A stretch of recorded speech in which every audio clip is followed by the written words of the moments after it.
લેક્ચરમાં ભાગ 1 માં આપણે જોયું કે ગુણવંત શાહ છે એ આરોગ્યની દ્રષ્ટિએ પોતાના કયા વિચારો રજૂ કરે છે, બરાબર। આજે એ જ ચેપ્ટર નો ભાગ બીજો જ્યાંથી અધૂરો મૂક્યો છે એ પાઠને ત્યાંથી શરૂ કર્યો। આગળ આપણે જોયું કે માણસ પોતાની જાત માટે જ બેદરકાર છે, જેટલું ધ્યાન રાખવું જોઈએ એટલું એ ધ્યાન રાખતો નથી। હૃદય રોગના હુમલાની વાત કરી કે એક એમનેમ નથી આવી શકતો, બરાબર। એના માટે કેટલી બધી મહેનત કરવી પડે છે ત્યારે હૃદય રોગનો હુમલો છે એ આવે છે।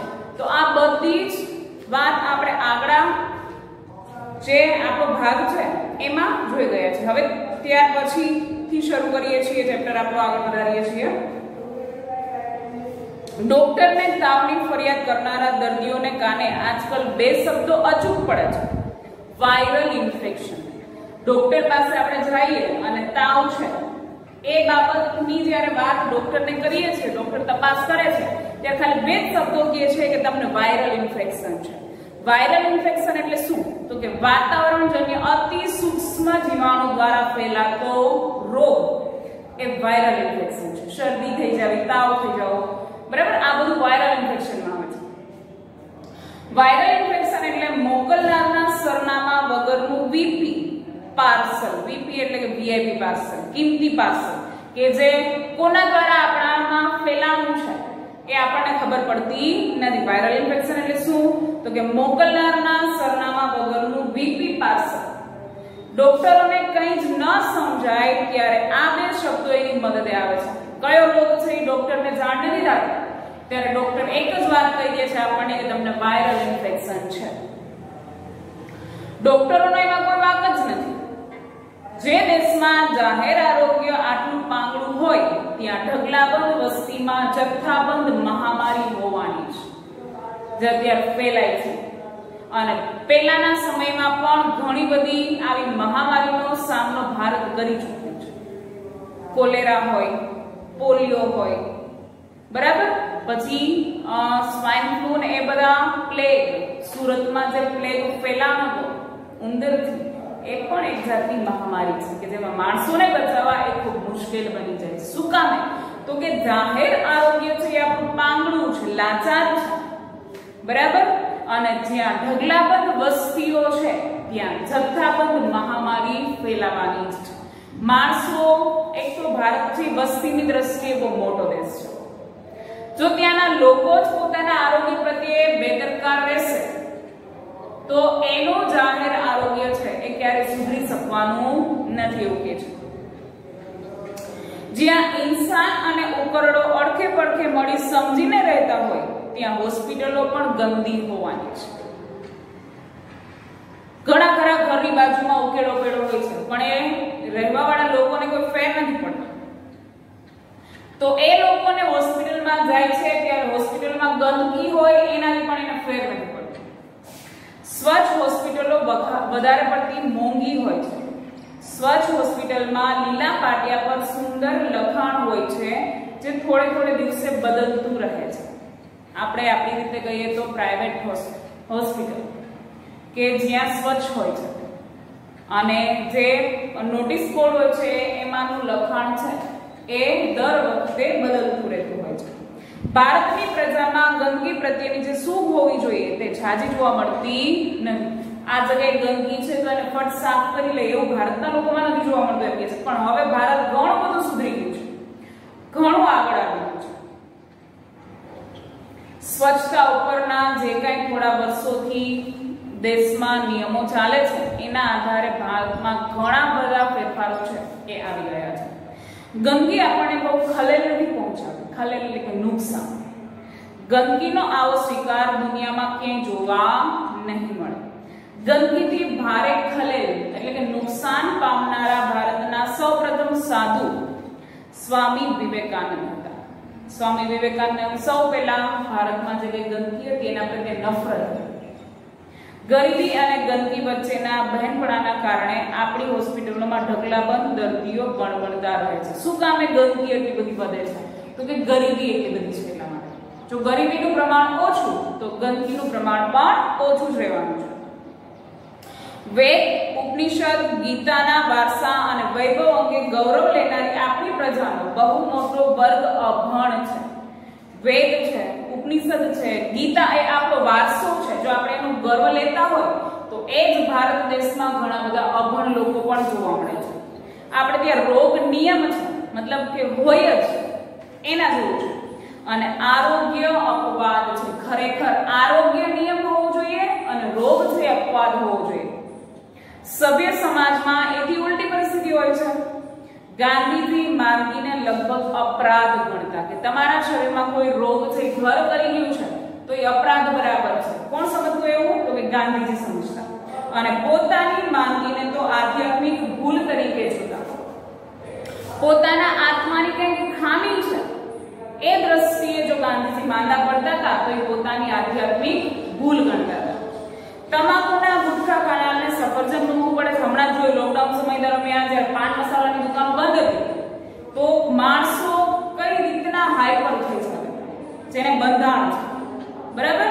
એટલે જે તમાકુ અને ગુટખા ખાય છે એ લોકોને સફરજન મોંઘું લાગે છે. ખરેખર તમાકુ અને ગુટખા છે એ આરોગ્યની દ્રષ્ટિએ નુકસાનકારક છે, જ્યારે સફરજન છે આરોગ્યની દ્રષ્ટિએ સારું છે. પણ એનો ભેદ છે એ લોકો જાણતા હોવા છતાં સમજતા નથી. સિગરેટના ધુમાડા કાઢનારને ખજૂર, અંજીર, આલુ કે કાજુ મોંઘા પડે છે. સિગરેટ પીવે છે અને સૂકા મેવા છે મોંઘા લાગે છે કે છે. નાસ્તામાં તળેલી વાનગી હોય, ફળ હોય જ ના શકે. એ ભારતના લોકોમાં ખાસ જોવા મળે છે કે તળેલી વાનગી જ જોઈએ, ફળ ફ્રૂટ છે એ નાસ્તામાં ના હોય. લગ્નના રિસેપ્શનમાં પાર્ટી આપનાર યજમાનો પ્રેમાળ ઈરાદો જમવા આવેલા નર નારીઓના પેટની હાલત બગાડવાનો હોય એવો વહેમ પડે તેવી સ્થિતિ છે. કોઈ લગ્ન પ્રસંગ હોય કે રિસેપ્શન હોય એમાં યજમાન એટલે કે જેની ઘરે પ્રસંગ છે એને યજમાન કહેવાય અને જે પ્રસંગને માણવા આવે છે મહેમાન કહેવાય. એ યજમાનનો ઈરાદો એવો હોય છે કે આવનાર મહેમાન છે એની પેટની હાલત બગાડવાની. એ એટલા માટે કહે છે કે જરૂર કરતા વધારે લગ્ન કે રિસેપ્શનમાં જમવાનું હોય છે. આપણે જોઈએ છે ઘણી બધી વેરાયટી હોય છે અને માણસો એટલું દાબીને જમતા હોય છે તો એ પેટ બગડવાની જ પરિસ્થિતિ ઊભી થાય છે. લોકો બસ ખાધે રાખે છે, પીધે રાખે છે અને જીવીએ રાખે છે. માંદગીને ખાટલે ઘણું ખરું તો બેઠવાઈ ચૂકેલું જીવન પડેલું હોય છે. જે શરીર માંદગીમાં ખાટલામાં પડેલું હોય છે એનું જીવન વેડફાઈ ગયેલું હોય છે કે પોતાના આરોગ્ય પ્રત્યે એટલી બધી દરકાર રાખતા નથી હોતા એટલે ખાટલામાં પડેલું શરીર હોય છે. ખાંસી વારંવાર આવે તો એ કફ છૂટો નથી પડતો પરંતુ સમજણ છૂટી પડી જાય છે. રોગના મૂળમાં સમજણ સાથેના છૂટાછેડા રહેલા છે. રોગ છે એ જો મૂળ કરી ગયું હોય શરીરમાં તો એનો મતલબ કે સમજણ સાથે આપણે કઈ લેવા દેવા નથી હોતું. એટલા માટે કે જો માણસ પોતાના શરીરને સમજતું હોય તો એ રોગને ઘર ના કરવા દે. જે પોતાના શરીરને ન સમજે તે વળી બીજાના શરીરને શું સમજશે? જે પોતાના શરીરને જ નથી સમજી શકતું એ બીજાને કેવી રીતે સમજી શકશે એમ કહે છે. કટાક્ષ કરે છે અહીંયા લેખક. મનની સ્વચ્છતાનો શરીરની તંદુરસ્તી પર સીધો પ્રભાવ પડે છે. આપણે ઘણીવાર જોયું હશે કે જ્યારે આપણને મજા નહીં હોય, બીમાર હશું, ત્યારે આપણને બહારનું કાંઈ પણ વાતાવરણ નહીં ગમે અને આપણું શરીર છે એ એકદમ સ્થૂળ થઈ જશે. બરાબર છે? હેલ્ધી હોવું જોઈએ નહીં. એટલે મનની તંદુરસ્તીની અસર સીધી શરીર ઉપર પણ પડે છે. જેનું મન ભાંગી પડે તેનું શરીર પણ ભાંગી જ પડે છે. મનની પ્રસન્નતા પાચન શક્તિને જાળવી લેનારી છે. મન જો પ્રસન્ન હશે તો આપણી પાચન શક્તિ છે એ વધારે સારી હશે એમ કે છે. ઈર્ષા, એસિડિટી વધારે તેવો પૂરો સંભવ છે. કીધું ને કે મન છે શરીરને અસર કરે છે. કોઈ વ્યક્તિ પ્રત્યેની ઈર્ષા છે એ એસિડિટી વધારે છે. પેટમાં બળતરા થવું એ વધારે છે. માનસિક તાણ બ્લડ પ્રેશરને સરી કરે છે. માનસિક તાણ હોય તો ચિંતા હોય તો એ બ્લડ પ્રેશર વધારે છે. મનને શરીર સાથે સંબંધ એ બતાવે છે કે જ્યારે મન છે ડિસ્ટર્બ હોય તો સીધી અસર શરીરને થાય છે. અતિશય ચિંતા પેટના અલ્સરને ખો આપે છે. અલ્સર એટલે કે પેટમાં ચાંદા પડવા. અતિશય ચિંતા કરો છો તો એ શરીરમાં અલ્સર નોતરે છે એમ કે છે. એમ બને પતિ પત્ની વચ્ચેનો સંબંધ બંનેના સ્વાસ્થ્યને સીધી અસર પહોંચાડે છે. કેટલાક પરિવારોમાં ખડખડાટ હાસ્ય મહિને એકવાર પણ સાંભળવા મળતું નથી. માણસે હસવાની એક પણ તક છોડવી ન જોઈએ એમ કે છે કે ઘણા બધા પરિવારો એવા છે કે એમાં મહિને એકવાર પણ હાસ્ય નથી જોવા મળતું, પણ હસવાની એક પણ તક મળે ને તો એ ન છોડવી જોઈએ, હસી લેવું જોઈએ એમ કે છે. મુંબઈની ટ્રેનમાં ભજન મંડળી ધૂમ મચાવે છે. ભજનાનંદ તાણમાં ઘટાડો કરે છે. આ પ્રશ્ન પૂછાય છે કે તાણમાં શું ઘટાડો કરે છે? તો ભજનમાંથી મળતો આનંદ, ભજનાનંદ. પ્રાર્થનામાં તાણને સરખી રાખવાની અદ્ભુત તાકાત રહેલી છે. એટલે જ આપણે જ્યારે સ્કૂલે આવીએ છીએ ત્યારે સૌથી પહેલા પ્રાર્થના કરીએ છીએ કે કોઈ પણ જાતની ચિંતા હોય, તાણ હોય, એને વ્યવસ્થિત કરે છે. રામે તારકા નામની ભયંકર રાક્ષસીનો વધ કરેલો આપણે જાણીએ છીએ. આપણે તાણ નામની વાસા વગરની ચુડેલનો નાશ કરવાનો છે. તાણ એટલે ચિંતા, આપણે ચિંતાને દૂર કરવાની છે એમ કે છે. દશેરાના દિવસે રાવણ વધ કરવાની જરૂર નથી, પરંતુ આપણા અહંકારનો વધ કરવાનો છે. રાવણનો વધ આપણે એટલા માટે જ કરીએ છીએ કે રાવણમાં જે અહંકાર હતો એ અહંકારને આપણે તોડી પાડવાનો છે. અહંકાર એક એવો રોગ છે જે અસંખ્ય પરિવારોને પજવે છે.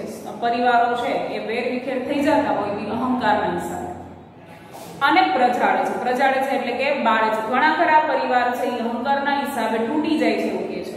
સરળ વ્યક્તિનું સ્વાસ્થ્ય સારું રહે એવી શક્યતા પ્રમાણમાં વધારે રહે છે. જે સરળ હોય, કોઈના મનમાં રોગ કે છળ કપટ ના હોય, એનું સ્વાસ્થ્ય છે સારું રહે છે. જે વ્યક્તિ દાવપેચ રમે અને છળ કપટમાં રાખે તેનું શરીર પણ સાવ નિરોગી ન જ રહી શકે. દાવપેચ અને છળ કપટ, ઈર્ષા ભાવ રાખતા હોય, છળ કપટ કરતા હોય, એનું શરીર છે રોગ મુક્ત ના રહી શકે એમ કે છે. મનનો મેલ હોય તેવો આદમી ઘણું ખરું શારીરિક તકલીફ વગરનો ન હોઈ શકે. મનથી ખરાબ હોય એને શરીરની પણ કોઈ તકલીફ હોવાની જ છે. અસ્વસ્થ અને અસ્વસ્થ મન નશા તરફ જલ્દી વળે છે. અસ્વસ્થ અને અસ્વસ્થ રોગ સ્વચ્છતા ન હોય ને મન જે સ્વચ્છ ના હોય ત્યારે, સ્વસ્થ ના હોય ત્યારે એ નશા તરફ વળે છે એમ કે છે. સિગારેટનો ધુમાડો મનની બેચેનીનું જ વાયુ સ્વરૂપ ગણાય. માણસ સિગરેટ પીવે છે એનો મતલબ કે મનની અંદર રહેલી જે બેચેની છે એ બેચેનીને ધુવાડામાં ઉડાડે છે.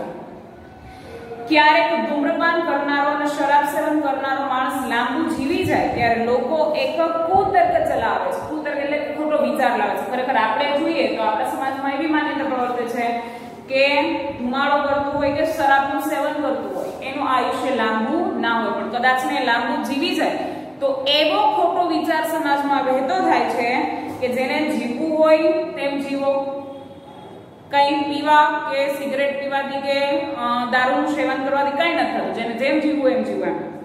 ફલાણા ભાઈને સિગરેટ પીવાથી શું નુકસાન થયું? કઈ નથી થયું એમ કે છે, તો પીવો, પણ ખરેખર એ ખોટું છે. એક સ્ત્રીનો ફોટો અખબારમાં છપાયો. 127 વર્ષની એ સ્ત્રી ધૂમ્રપાન કરી રહી હતી. એક તો એની ઉંમર જોઈ લો કેટલી છે, 127 વર્ષની સ્ત્રી ધૂમ્રપાન કરતી એટલે કે બીડી કે સિગરેટ પીતી. તેણે મુલાકાતમાં જણાવ્યું કે હવે તેમણે સિગારેટની સંખ્યા ઘટાડીને કાઢી નાખી છે, બહુ ઓછી કરી નાખી છે એમ કે છે. જે પહેલાના સમયમાં પોતે જ્યારે યંગ હતા, યુવાન હતા અને જે સિગરેટ પીતા હતા એના કરતા અત્યારની સંખ્યા છે ઘણી ઘટાડી નાખી છે. આવા દાખલા બને તેથી ધૂમ્રપાન ચાલુ રાખવું એ ઘરડો તર્ક છે, ખાલી ખોટો વિચાર છે એમ કે છે કે એની ઉંમર એટલી બધી લાંબી છે તો એ સિગરેટની હિસાબે છે, તો ના, એ તર્ક છે કેવો છે? ખોટો છે. પ્રત્યેક માણસને માં, બહેન, ભાઈ, પિતા, મિત્ર કે પત્ની તરફથી ભરપૂર સ્નેહ મળી રહે તે તો કદાચ શરાબની જરૂર નહીં પડે. જો પોતાના પરિવારમાંથી જ એને બધી જ રીતની લાગણી, બધી જ રીતનો પ્રેમ મળી રહેશે તો એને શરાબ પીવાની જરૂર નહીં રહે, નશાની જરૂર નહીં. એટલા માટે કે પોતે જ્યારે દુઃખી હશે ત્યારે પોતાનું દુઃખ પોતાના પરિવાર હારે બાટી શકશે. હજી આપણે ત્યાં પ્રેમનો ઉપચાર તરીકે સ્વીકાર નથી થયો. પ્રેમને ઉપચાર તરીકે લેવું એ આપણા દેશનું ચલણ નથી એમ કે છે. લવ થેરાપી એટલે કે પ્રેમ દ્વારા મળતો ઉપચાર